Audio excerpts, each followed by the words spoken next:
Hello and welcome back. In today's video, I'm going to be talking about perhaps one of Rome's greatest defeats, the battle at Teutoburg Forest. In around 17 to 16 BC, the Roman legion Legio Via Laude lost their aquila to a Germanic tribe. An aquila is what the Romans used as a standard and was fashioned into the shape of an eagle, usually made of silver or bronze. This loss was seen as disgraceful, as the Romans viewed the aquila as a symbol of their spirit and power.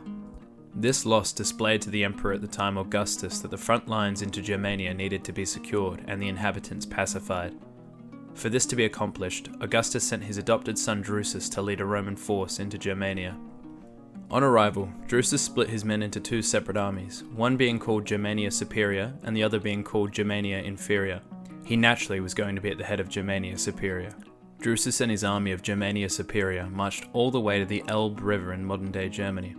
However, on his return from the positions near the Elbe in 9 BC, Drusus would fall from his horse. He would survive the initial incident, however would gain a nasty infection and die 30 days later.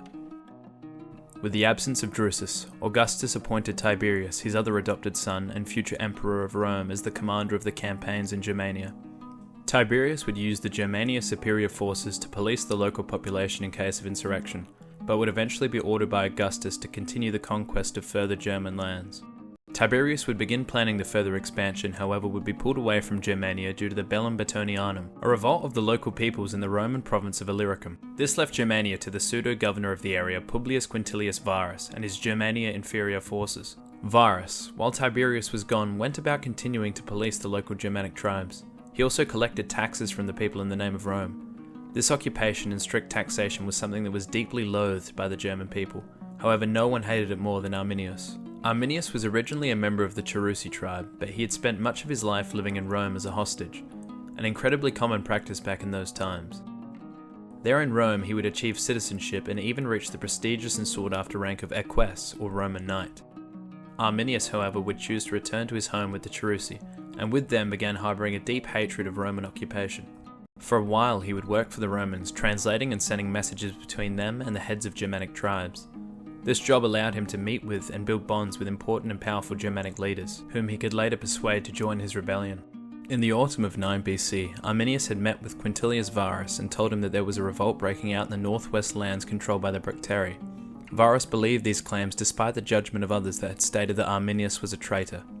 Varus summoned his legions from their defensive lines and brought them together in order to march off towards the front. During the beginning of the march, Arminius had requested to Varus that he be allowed to leave the army to gather other Germanic peoples to help with the upcoming battle. Varus agreed, and off-rode Arminius to meet up with his alliance of Germanic rebels. The marching Roman column was estimated to be around 20,000 men strong and over 12 kilometers long when it marched past Calcrease Hill and the surrounding bog. At that moment, the Germanic plot was unleashed, when the men hiding behind their fortifications began hurling javelins and flaming arrows at the off-guard Romans. The surprise attack mixed with the wet and muddy terrain left the army in complete shambles. They had little to no way to counterattack the seemingly invisible Germans who would fire and then conceal themselves. The Romans at this point were forced to flee westward, where the men would regroup and make camp on a hill. The next day as they marched out they would be met once again by a Germanic ambush. More Romans would perish, others would be wounded, and those left unscathed would be exhausted beyond belief. This combination meant that when in the following day the men were again met by a Germanic attack, many of them knew that they had no chance of survival. Varus and the other officers chose to fall upon their own swords than suffer the humiliation of being taken captive by Arminius. Those that survived were rounded up and killed. Only a very small amount of the 20,000 Romans would escape the onslaught and make it back to friendly lines. The loss of 3 entire legions plus their aquila would deal a massive blow to the Roman psyche, leaving Augustus to grow out his hair and beard in mourning in the traditional Roman way, and to reportedly often proclaim, "Quintilius Varus, give me back my legions." Years later, when Tiberius had become emperor, he had sent his nephew, the son of the aforementioned Drusus, to seek revenge against the Germans for what they had done at Teutoburg.